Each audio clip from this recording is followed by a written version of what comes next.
Bonjour à toutes et à tous, ravi d'être avec vous parce que dans ce merveilleux changement de société auquel nous assistons, où on va dire qu'il y a une ambiance qui est un petit peu morose, il y a des tas de choses qui se font. Et lorsque l'on parle de développement soutenable, eh bien, ça veut dire qu'en fait, on en fait déjà depuis longtemps sans le savoir, et qu'on reprend, on va dire, ce qui se passait il y a une trentaine ou une quarantaine d'années, avec des méthodes un tout petit peu différentes. C'est-à-dire qu'on a été une société du gâchis, du gaspillage, de la surabondance.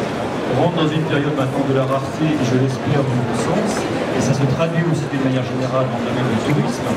Et ça se traduit aussi, évidemment, chez Air France, il y a compris qu'il y avait des virages à prendre, parce que c'est pas un problème de mode, c'est simplement un problème que nous sommes 7 milliards d'individus sur Terre, et que nos modes de vie aujourd'hui ne tiendront pas, on le sait, en 2050 et même avant, si on continue comme avant. Donc, il y a l'intelligence collective.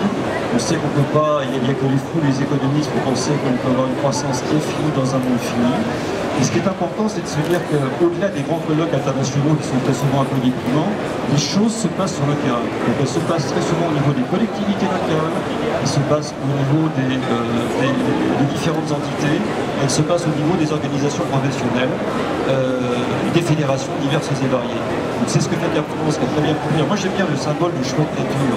Je ne vais pas détailler chouette nature parce que ça vous allez le faire, mais parce qu'au départ la chouette a été, il n'y a pas si longtemps, un animal que l'on trouvait encore sur la porte des granges. Ça c'était encore une cinquantaine d'années.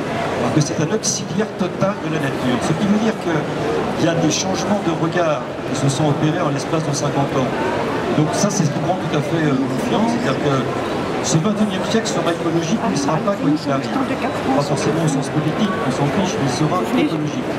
Parce que les désirs de l'humanité depuis 50 ans ont été plus grands que la réalité du monde, et qu'aujourd'hui ça s'inverse.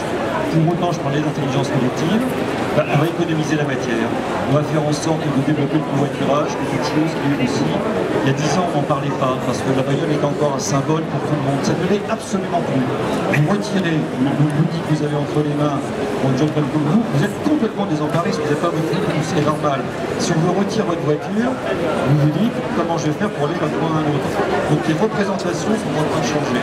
Elles changent aussi dans le domaine du tourisme. Là, on est dans le plaisir, on est dans le bien-être des gens.